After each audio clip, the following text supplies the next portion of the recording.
testing if you can hear me and if you can see my screen, please type Y. Sorry for the slight delay here. Good morning and welcome to, well, we all feel like we've been dragged after yesterday's phenomenal event. Absolutely phenomenal, and really managing to pull the hat out the bag. Well done on Draghi. Just as I talk, you got the DAX just pulling lower, finding that double top of 106.50. So let's talk about Draghi and really dig a bit deeper into his comments. What did he say? For the first things first is nothing actually was committed to. That's what I want to just make clear. Okay, there wasn't any actual commitment. However, two things. Obviously, he talked about the extension of the QE program as if it was almost a certainty. He also talked about further making negative the deposit rate. But I think the real fireworks came when he communicated that a number of his board had discussed taking further QE action yesterday. That was when we really got the second leg higher, when it would, because that, why would that give us a second leg higher? Well, it really means that, okay, this perhaps isn't just words or market soothing. Perhaps this is actually going to happen, and maybe it really is going to happen, and that's what gave us that was the surprise. Okay, so here we come with the DAX now, just giving back these morning gains. If you did manage to get some of that short, well done, and keep your eye on 1058. But let's have a look at what happened in the aftermath of Draghi then. Well, the first one to look at here is the euro.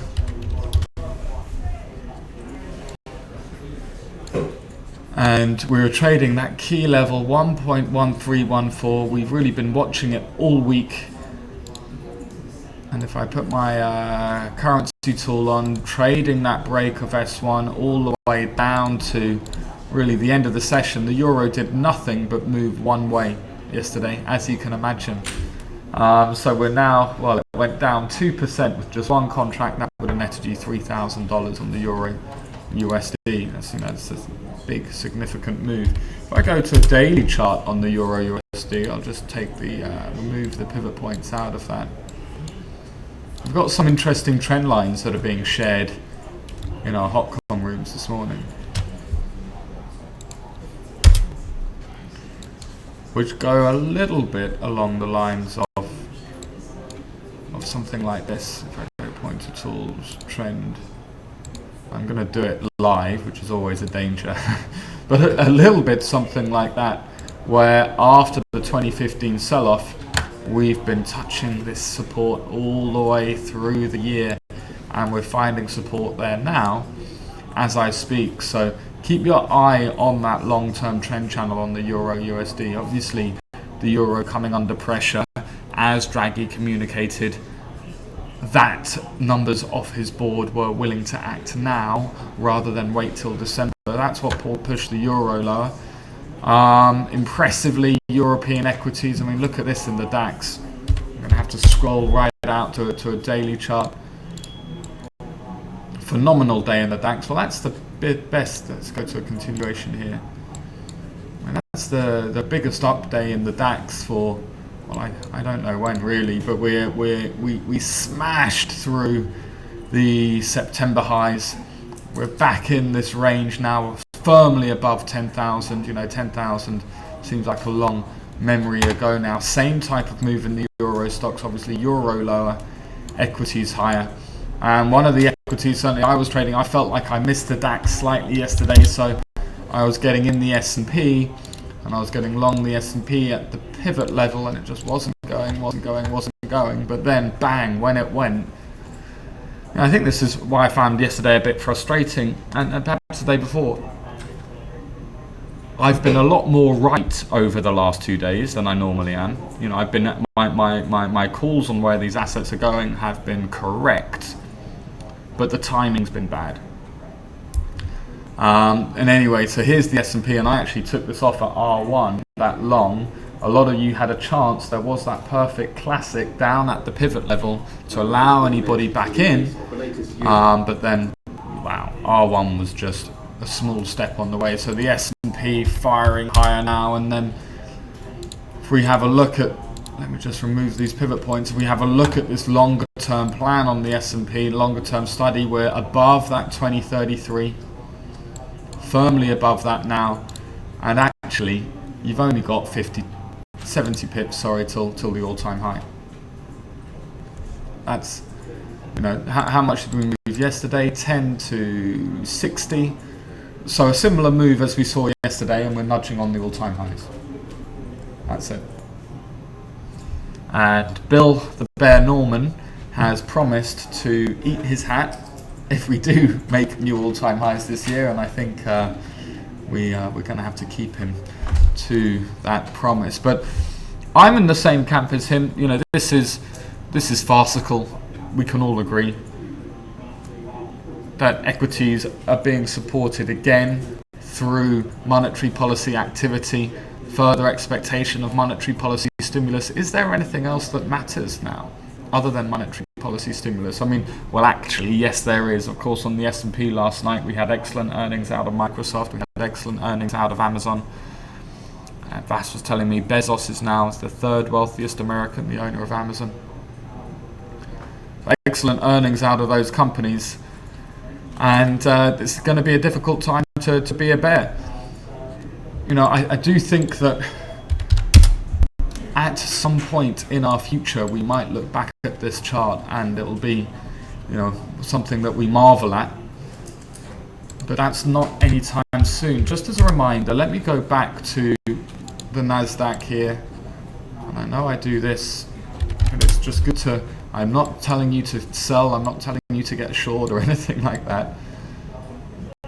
But it's not too dissimilar pattern here, where there's the summer sell-off. It's actually, you know, almost exactly the same. There's the summer sell-off. So let's have a look at the summer sell-off, moving from 5,000. Actually, that summer sell-off was 40%, so a little bit more dramatic.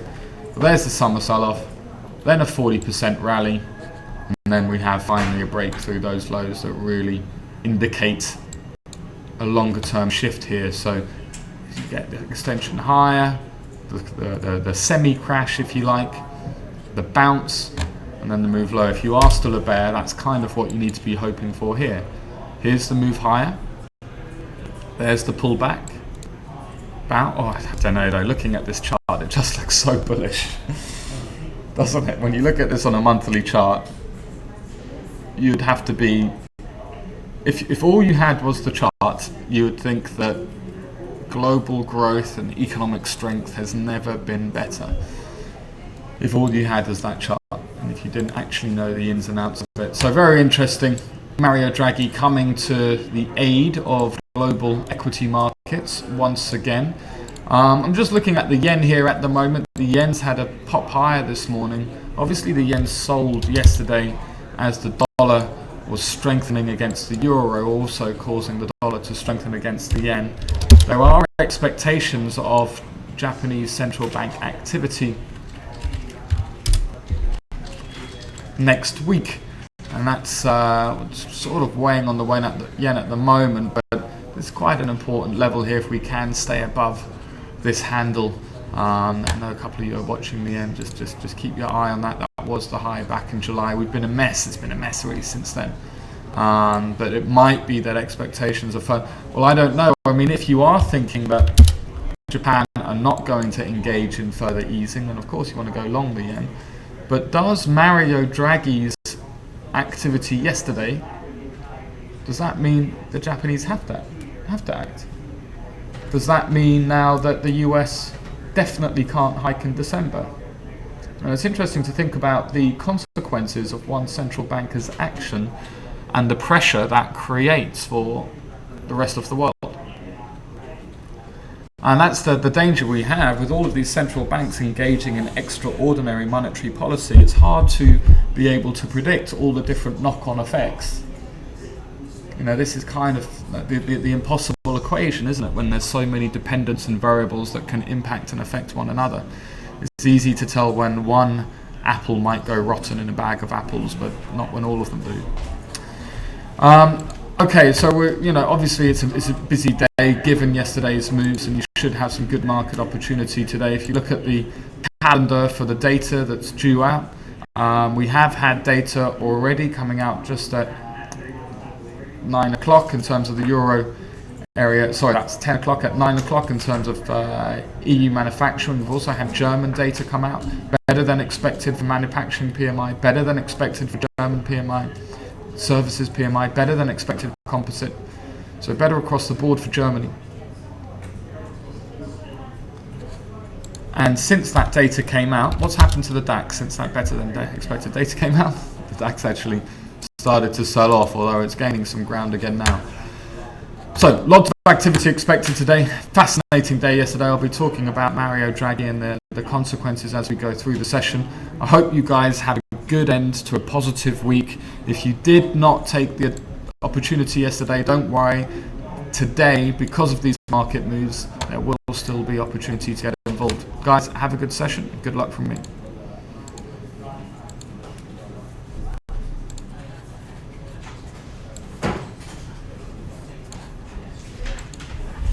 Sorry, I missed the US data. Just to say, we've got US manufacturing PMI 245, okay? That's in the afternoon, 245 US manufacturing PMI.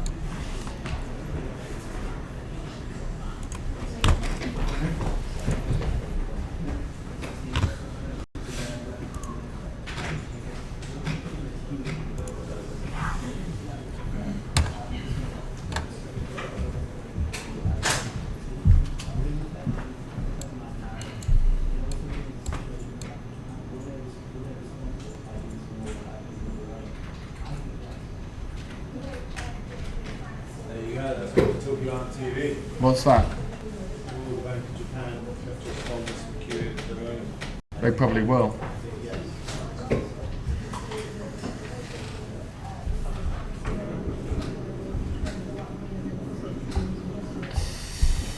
That's it.